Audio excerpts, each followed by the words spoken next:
안녕하세요. 이번에 석광고등학교를 졸업하고 경희대학교 무역학과에 입학하게 된 23학번 박소은입니다.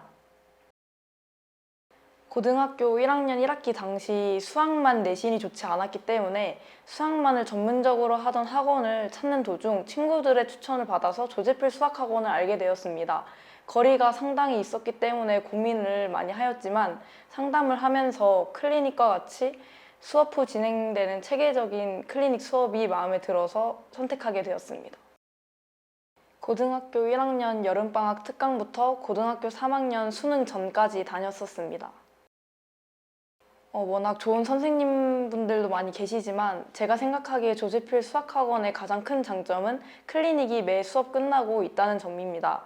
그날 배웠던 내용을 바로 문제로 테스트를 할 수 있고 헷갈리는 개념을 그 시간에 바로 해결할 수 있다는 점이 가장 큰 장점입니다.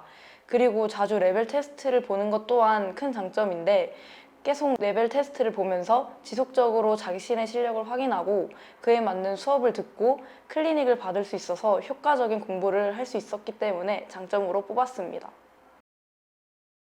저는 집과 학원의 사이의 거리가 왕복 2시간이기 때문에 개인 공부를 위해서는 사용을 하지 못했고 수업 후 클리닉을 위해서만 독서실을 사용했었습니다. 클리닉 시험 이외에도 개인적으로 모르는 수학 문제들과 수업 교재 중에 이해되지 않는 개념들을 클리닉 선생님들께 질문하는 방법으로 독서실을 활용했었습니다.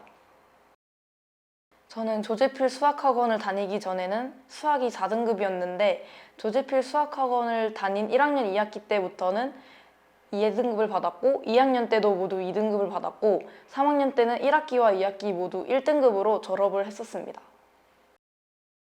저는 취미가 굉장히 많았기 때문에 두 가지로 나눌 수 있는데요. 먼저 스트레스를 엄청 많이 받게 되면 하루 종일 집에서만 넷플릭스를 보거나 이런 유튜브를 보는 취미 생활을 했었고 제가 또 스트레스를 조금 받거나 좀 다시 리프레시를 하고 싶을 때는 관람하는 것들을 좋아했기 때문에 직접 영화관을 가서 혼자 영화도 보고 좋아하는 작가의 미술관을 가서 미술 작품도 관람하는 등 밖에서 문화 생활을 했었습니다. 제가 스트레스를 많이 받으면 제가 아무리 좋아하는 과목이더라도 공부를 제대로 못하고 하루 종일 잠만 자거나 우울해져 있는 모습이 많이 있었기 때문에 이렇게 스트레스를 해소를 하게 되면 제가 다시 리프레시도 하게 되고 의욕도 다시 불타서 열심히 공부할 수 있는 계기가 되었습니다. 저는 중학교 때 항상 90점 이상만을 받다가 고등학교 1학년 1학기 수학 등급이 4등급으로 굉장히 낮았습니다. 처음에는 제가 수학 공부를 많이 하지 않고 수학과 잘 맞지 않는다고 생각했습니다. 하지만 개념 공부를 많이 한 1학년 2학기 그리고 2학년부터는 성적이 2등급과 또 3학년 때 1등급으로 굉장히 잘 나오기 시작했습니다. 수학은 개념에서 퍼져나가기 때문에 개념이 정말 많은 부분을 차지하고 있는 것 같습니다. 또한 수능도 개념 문제가 아예 안 나오는 편도 아니고 또 그 개념 문제가 응용돼서 많이 나오기 때문에 수능까지 바라보는 수준에서는 개념 공부를 확실하게 하셔야 된다고 생각합니다. 먼저 수학과 같은 경우에는 실전 감각이 정말 중요하다고 느꼈고 저는 확률과 통계라는 과목을 선택 과목으로 봤었는데 확률과 통계라는 과목이 감각이 정말 중요한 과목이라서 2일 동안 하루는 모의고사를 풀고 다음 날에는 오답을 하는 식으로 감을 잃지 않도록 노력을 했습니다. 국어와 영어 같은 경우도 수학과 비슷하게 공부를 했고 사탐과 같은 경우는 기출을 풀고 인간 커리큘럼에서 킬러를 다루는 강의들을 듣고 함정에 대비했습니다. 제가 생활과 윤리와 윤리와 사상이라는 과목을 봤었는데 제가 수능을 본 당시 2, 3 수능에서는 굉장히 함정이 많았기 때문에 도움이 많이 되었었습니다. 그리고 특히 영단어를 수능 얼마 안 남았을 때 외우지 않는 친구들을 많이 봤는데 80개에서 100개 정도까지 꾸준히 외워주셔야 감각을 잃지 않고 영단어를 더 알고 들어가는 게 영어에서는 크게 도움이 되기 때문에 영단어를 꾸준히 외웠었습니다.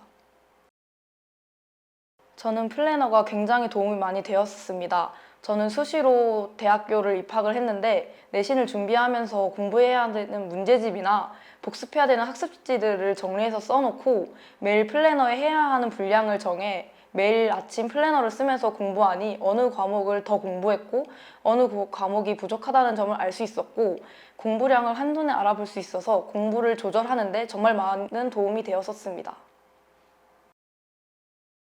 먼저 반드시 해야 할 일은 본인이 하기로 마음먹은 하루의 계획이 있다면 그것을 미루지 않고 하루에 끝내는 습관과 취미생활이나 핸드폰 사용을 억제할 수 있는 마음을 무조건 가지고 있어야 합니다. 그리고 반드시 하지 말아야 할 일은 사실 회피와 본인의 수준을 과대 또는 과소평가하는 것입니다. 본인 수준을 과대평가하게 된다면 나중에는 결국에 본인의 부족한 점을 채우려고 처음으로 다시 돌아가야 되는 경우도 있고, 또 그 친구를 실제로 봤었는데 실제로 굉장히 많이 힘들어했기 때문에 본인을 과대평가하지 마시고, 과소평가를 만약에 하게 된다면 본인의 잠재력을 펼치지 못하고 발전하지 못한 채로 비슷한 등급대로 입시를 마감할 수 있기 때문에 과소평가 또한 하면 안 됩니다. 중학교 때 수학을 열심히 배우게 된다면 예를 들어 닮은 공식, 소공식과 같이 중등 수학 때 배우는 공식들이 고등 수학 중 중하위권 문제에는 나오지 않아도 상위권에서 최상위권 문제에는 등장하기 때문에 중등 수학 중 특히 도형 관련 공식이나 개념은 많이 외우시고 또 공부하셔서 고등학생 때까지 잊지 않도록 노력하셔야 됩니다.